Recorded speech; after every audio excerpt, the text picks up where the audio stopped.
केहू नौजवान ऐसा ना हो जो प्यार नहीं कई इस सभा में के प्यार कर तो सबसे हाथ उठा दी तब हम जाना उतना में प्यार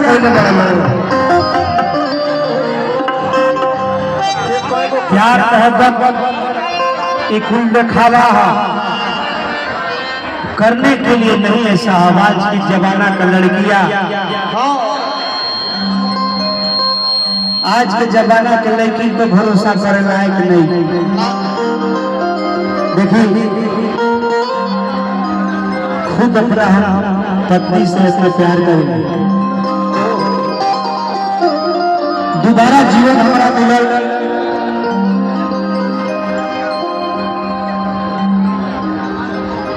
कि आज का मोहब्बत ऐसा हो गया कि लड़की पर से भरोसा भी हो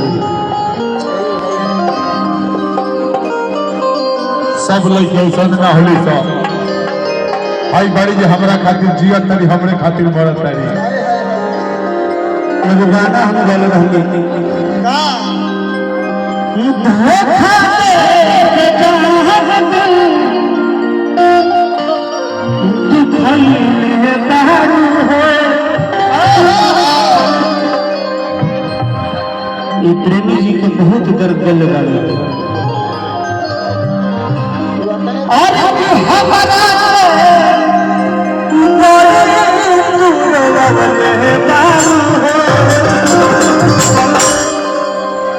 आखिर क्या है इस शराब रहना हर किसी तरह भी अब सवाल है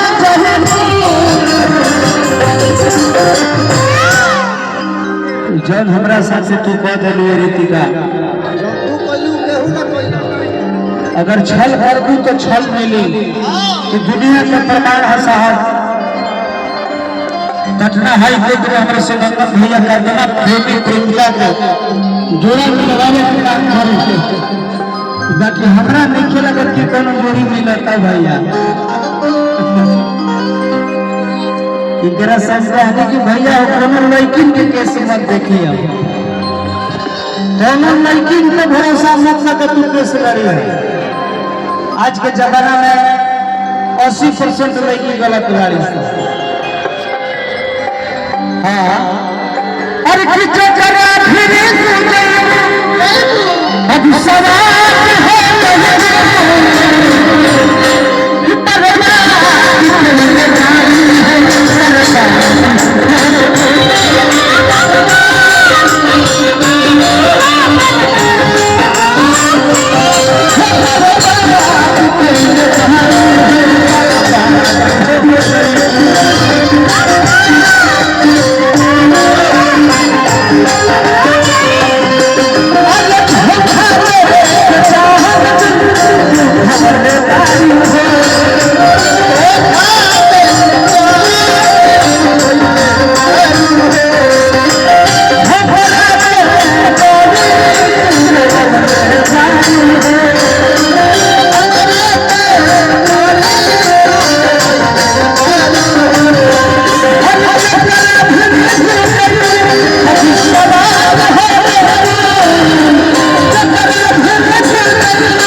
हम जान